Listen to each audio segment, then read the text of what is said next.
It began in a hotel shower, one of the most famous scenes in film history. The water cascaded down as a young woman screamed. The knife fell, and cinema was changed forever. But behind that scream, behind Marion Crane's terror, was Janet Leigh, an actress who carried her own unseen fears, heartbreaks, and triumphs. That haunting moment from Psycho made her immortal, but it also cast a long shadow over the rest of her life. People saw the victim, the icon, the scream queen, but not the woman who endured love, betrayal, and reinvention behind the silver screen's perfection. Her story began far from Hollywood's glitter. In the small town of Merced, California in 1927, born Jeanette Morrison. Janet's childhood was marked by simplicity and struggle. Her parents were modest, her father a factory worker, her mother a devoted homemaker. They moved often, chasing work during the Depression, and Janet learned early the value of grace under pressure. She was a bright student, talented in music and sports, but also shy, preferring books and dreams to parties. Fate, however, was already setting its stage door. It was during one of those restless California winters that destiny came calling.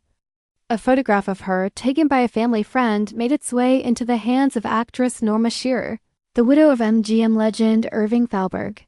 Struck by Janet's fresh beauty, Shearer passed the picture to studio executives, and soon the young college girl was invited to Hollywood. Janet was barely out of her teens when she signed her first contract with MGM.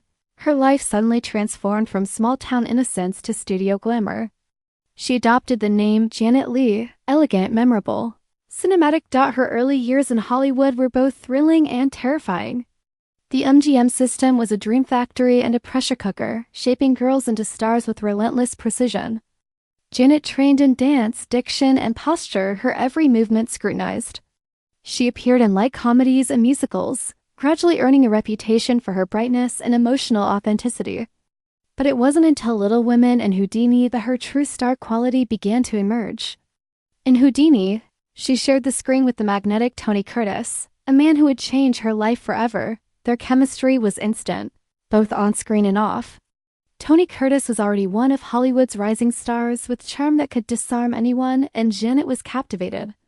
They married in 1951, becoming one of the golden couples of Hollywood's golden age. Together, they graced magazine covers and red carpets, the perfect embodiment of 1950s glamour, the handsome leading man and the radiant ingenue. Yet behind the photographs lay a marriage struggling under the weight of fame. Both were ambitious, both in demand, and both constantly apart. Hollywood adored them, but the dream they were living wasn't always kind. Rumors swirled, jealousy brewed, and the pressure to remain perfect chipped away at their love. Despite personal turmoil, Janet's career soared. She played women of strength, vulnerability, and grace, mastering both comedy and drama. But it was Alfred Hitchcock's Psycho in 1960 that would etch her name in eternity. The role of Marion Crane was small on paper, just the first act of the story. But Hitchcock knew Janet's presence could make the audience fall in love with her before tragedy struck. The shower scene, meticulously filmed over 7 days, tested her endurance and composure. The vulnerability she displayed was real. She later admitted that filming it left her unable to take showers alone for years. But the result was iconic.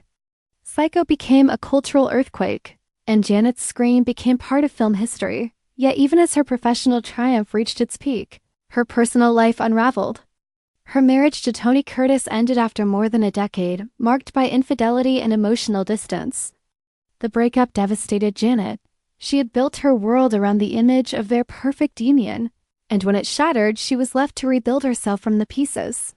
Still, she found strength in motherhood, raising her 2 daughters, Kelly and Jamie Lee Curtis, with quiet devotion. She channeled her pain into focus, into resilience, into the kind of grace that defined her. Off-screen life, the 1960s and 70s, brought challenges. Hollywood was changing. The new generation of stars was bolder, edgier, and less tied to the elegance of Janet's era. She turned to television and occasional film roles, proving her versatility again and again. She appeared in thrillers, dramas, and even reunited with her daughter Jamie Lee Curtis in The Fog, bridging 2 generations of scream queens in one haunting collaboration. Though the roles became fewer, Janet never lost her spark. She was selective, preferring dignity over desperation, substance over spectacle, but life wasn't without pain. Janet endured health scares and the emotional toll of watching old friends fade into obscurity or scandal. Yet she remained remarkably grounded, never losing her optimism. She became an author, writing both fiction and memoirs, revealing glimpses of her inner world without bitterness. She often said that Hollywood had given her much, but it had also taken much, and she accepted that balance with quiet wisdom in her later years. Janet Leigh radiated a timeless beauty, the kind that came from peace rather than perfection. She had seen the heights of stardom and the loneliness of fame, yet she never allowed herself to become a tragic figure. Her love for her family, especially her pride in Jamie Lee's success, gave her purpose. Fans who met her at conventions or retrospectives spoke of her warmth, her humility, and her unshakable grace. Even as her health declined, she continued to appear in public, smiling, elegant as ever, a living reminder of a bygone Hollywood. When she passed away in 2004, the world mourned not just a movie star, but a symbol of classic American resilience. And perhaps that is Janet Leigh's greatest legacy, not just the scream that echoed through cinema history, but the quiet strength that carried her through life's storms. She embodied both vulnerability and courage, teaching generations that real beauty lies in authenticity. And so, when we see those rare private photos of Janet Leigh, the candid ones, where she's laughing with her daughters or reading between takes, or simply gazing into the distance, we see not just the star, but the woman. The same woman who once faced her fears under Hitchcock's showerhead, who survived heartbreak and found grace again. Her eyes still carry that glimmer of hope, that strength born from survival. Her story reminds us that even the brightest lights can flicker, but they never truly go out. Janet Leigh's light continues to shine in her films, in her family, and in the memory of every fan who still feels a shiver when they hear that iconic scream. If you've ever been moved by her brilliance, by her courage, or by her timeless beauty, take a moment now to honor her legacy. Like, comment, and subscribe, and keep her unforgettable story alive for generations to come.